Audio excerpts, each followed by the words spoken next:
Hey, he's not the guy we gotta be worried about right now. You're right. There's bigger fish to fry in the injury department. Surprise, surprise.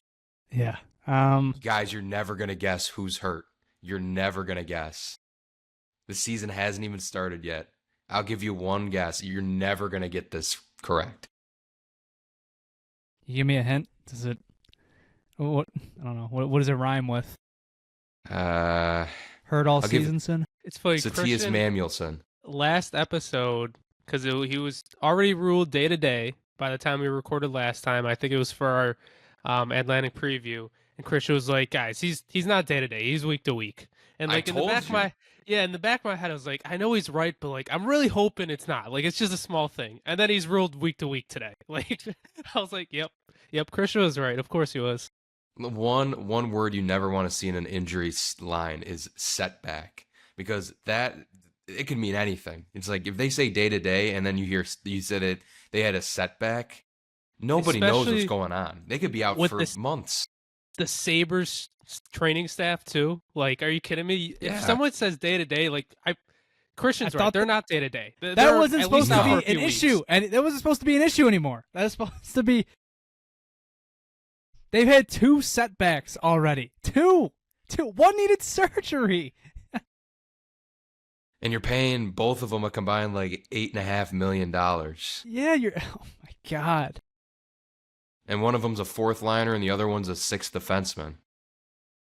Just adds a cherry on top of that, you know? This is where the money's going. We're talking about Mattias Samuelsson and Jordan Greenway. In case anybody it went over their head, those two always hurt. It was funny when Lindy first had the practice update. I think it was before the Detroit game. It might have been Friday's practice, or maybe it was the day after. I don't know. It was when we found out like Kulik wasn't practicing, and he wasn't one of the guys that practiced. And because they had played the day before, so you're thinking like, okay, Samuelsson's probably just hurt, like sore from the game. Like he got cut. I remember he got cut during the one preseason game and was like dripping blood. So I just figured they gave him the day off from that. And then Lindy said something. He said he was day to day, and then he kind of like elaborated, and he just kind of paused while explaining it. He was like, "Yeah, he had a setback." And they just kind of moved on from it. And I remember thinking that. What? I didn't think much of it then because I don't know. It's a practice injury, so maybe he just had limited details or something. But looking back on it, no, he clearly knew there was a chance he was going to lose him for more than just day to day. Watching him in some of the preseason action too, I was less than impressed. I mean, I don't expect him to be, the guy on the back end, but he just looked. I don't know if he's dealing with something in the lower body, but he looked like he was a step behind. Well, he had a slow. setback. He clearly wasn't healthy. A setback, implies he was fighting through something. That's what, right. Yeah, I'm that's not what starting saying. to connect the dots a little bit here, but hopefully he doesn't. Hopefully he's not out for a few months. What was that? He's still. What? What was that? I said hopefully he's not out for a few months. Oh no! That word is bad. Serious when we don't use that word anymore. All right, shit. That's gonna be about that. Jonah and I gotta get a counter going. We listen to this one podcast, and if they say the word funky, you get suspended. That's gonna be our new funky. If you say hope, you're gonna get the boom. You're gonna get the boom. Gonna get the boom. No more hope. Yeah, we got to get a running stat count on this. By the end of the season, everyone's going to be in the triple digits. If somebody could keep track, that would be great. I think we'll say we're at 2 so far. But, okay. Yeah, we're at 2. Somebody keep a counter. That'd be really cool. But as you were saying, I didn't mean to interrupt you. No, I was just trying to, I was elaborating on what I saw, and now it kind of makes sense that he's dealing with this because, I mean, again, not trying to pile on the guy. I don't expect much out of him, but he didn't look good at all. It looked as though he was battling through something, and clearly he is now. And I pray that he is not out until the new year, because as much as New Year. the people. Oh my God. Well, yeah, I mean, week to JP, week to week turns into 2 months. I agree before with you know it. I mean, Ukko-Pekka Luukkonen had a setback too, did he not? Right? Because he didn't practice. I thought he's practicing. Maybe tomorrow, I'm mixed up, but I mean, he started his day. He started his day to day, and he hasn't. We're 4 games in. He hasn't played a game. That's And I like. We kind of knew that going in. Like I feel like we've all had that injury before, where it's like it's one of those weird ones where you just you tweak some at a certain thing, and it's so small, but it does prevent you from continuing normal activities. So the Luukkonen thing we knew, I guess. At least we got transparency there. Samuelsson, we don't know. Greenway, he got a friggin' surgery. We don't know what the surgery was with. It's just 3, aside from Josh Norris, knock on wood, 3 of the guys you go into each season saying, hey, it'd be great if you got him for 60, 70 games, and one of them, potentially all of them, might be out for opening night. That's the pessimistic view, but it's on the table. Yeah, it's very, very high likely that 2 or 3 of them aren't going to be playing. That's what worried me about the Kulik injury, but now we had word that he was going to practice in full. I guess would it have been today or tomorrow? I can't remember when I saw this tweet. I mean, either yesterday or today. I'm looking at it now. He's going to practice tomorrow. Byram, I don't think, unless you guys just mentioned him, Byram's not going to play Wednesday. He's also battling something. Samuelsson's Jesus possibly Christ. week to week. And You wrap Greenway's everyone in bubble progressing. wrap. I mean, my God. What is it? What is with it in this team and just not being able to stay healthy? I don't get it. You get paid so much money to play this game. Who are you working with in the off season? It's Or They does got rid of everyone the just guy have bad last year. genes? Maybe everyone just has bad genes. Nobody's I have no safe idea. either, though. Like, Abe Kubel went down game 1. Paterka got concussed at center ice in, like, the second period of game 1. This is just how it goes. It's just how it goes. Yeah. Benson, Well, I remember he sat out the second game of Prague. Or Czechia. It's just... You could probably name a time everybody on this team was injured at one point. Obviously, Quinn was hurt. Tage has gone through a bunch of stuff. Darlene went through some stuff. Like, it's not unusual for this to happen, but for it to happen so much with certain players, that's where it sticks out.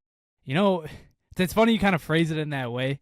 I guess I don't want to jump ahead too much here, but somebody didn't he play 82 games last year? Did Alex Tuck not play 82 games? He did. He Yeah. did. Played all 82. You're boosting his contract value. At this point, you start looking at the health of players. Like, he's been the only one that him and... Nah, I can't even say Darlene. I mean, Darlene played most of the season, but he had a hand thing at the beginning of the year. Yeah, he was playing. Well, and then he went down during the losing streak. Yeah. He lost And then he was... like 8 games without him. God, man. Dark times. Yeah. And hey, you know what? Owen Power would have been this conversation if Mattias Samuelsson didn't shove another person into his knee. Oh my God.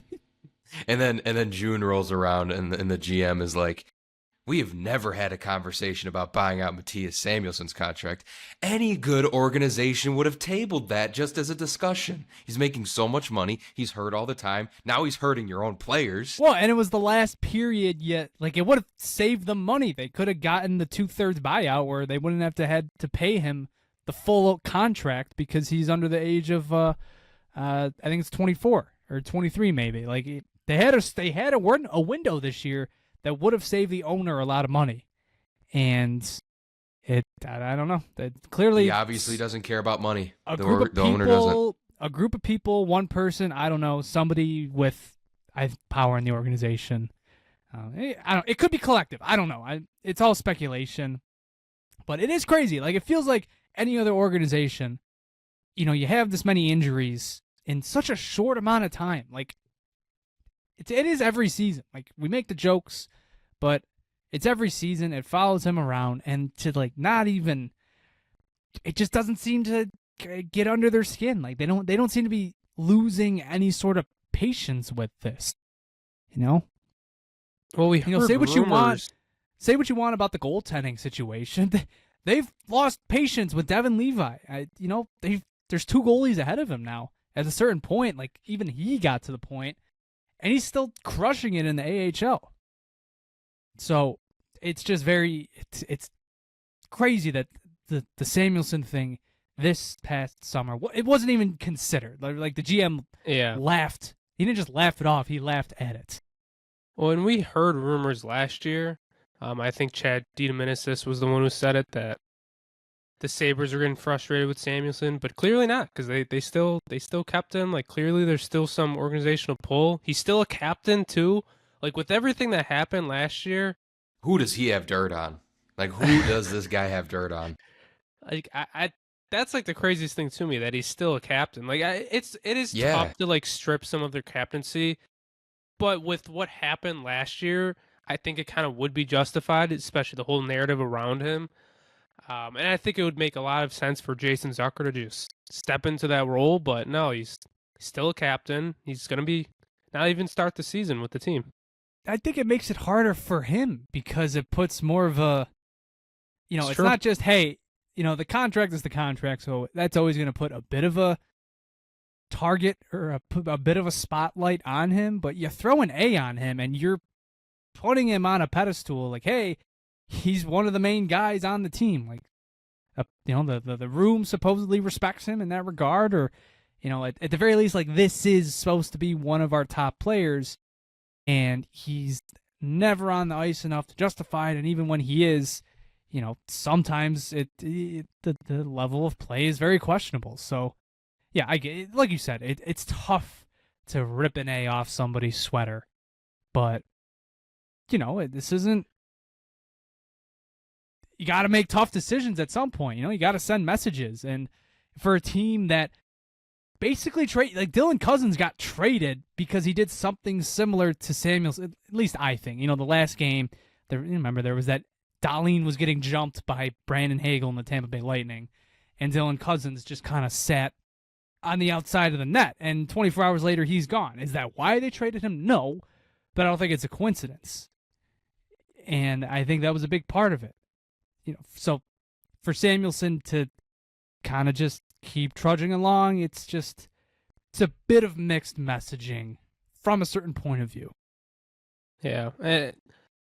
I want to put it out there, like, I feel bad for Samuelsson because he's hurt all the time, and like that's a narrative around him. And it's like, it's got to be really tough for him. He's constantly rehabbing. I'm not really hating on him. Like, you can't control injuries all the time. It's more just the organizational decisions around him. Just because of what's been going on the past year or two. Was it last year when it came out? I think somebody like the Daily Face-Off put out a piece that maybe it came out last year, but then last year they said it was the previous year, so it would have been 2 years ago, where teams called on him and he was untouchable. Like, it wasn't even worth the conversation. And I don't mean to relitigate old stuff. It was just a rumor. It wasn't even like I don't even think it was like Saravalli or anybody at the Daily Face-Off, but it doesn't, given how they've reacted with him, like, that doesn't sound too far off. Scratching my head at the untouchable thing coming up, It's like, the level of talent that this organization has assessed, as does any NHL organization over the course of a regime, and labeling Mattias Samuelsson as an untouchable, it makes me also, again, like we've probably said this 5 times already, really not trying to pile on the guy, but like, he's making $4.5 million. He's not playing. And to call him untouchable, just it makes me also question how this organization assesses talent as a whole. I want to reiterate, like, this is not current. No. But it's more so how they've acted now kind of lines up with that. I'm sure he's not untouchable status now, but he was going through the injury stuff when that rumor came out already. And now we're multiple years later, and like we said, the GM laughed off the idea of buying him out just 5 or 6 months ago. And, here we are now. He's still got an A. was playing top pair minutes with Rasmus, like with Dahlin. I don't think that's a coincidence. They've kind of stuck. They were playing with pairs, and it was interesting. Didn't they send Byram to Detroit? And the next day you had Dahlin with Samuelsson. I thought, that's not. I don't think that's by accident. The most of the forward lines have kept the exact same, and whereas the defensive pairs, like you can say, oh, they already know what they have with Dahlin and Byram. It's like, well, you definitely know what you already have with Dahlin and Samuelsson. So it's a little odd that they were together on the top pair again for that game. I'll give him credit though. They're giving him every opportunity to succeed. They can. They're putting him with Dahlin. They're not buying his contract out, which, if you were looking at it from an outside perspective, would seem like, an open and shut case for a lot of people, but they're not buying him out. He still has his captaincy. They're giving him every single opportunity to be a leader in that locker room, a voice in that locker room, and a big contributor to this team. And it sucks. He just can't stay healthy. I wish nothing but him being healthy as soon as possible to get back to help this lineup. But man, it's just how many chances could you give at a certain point?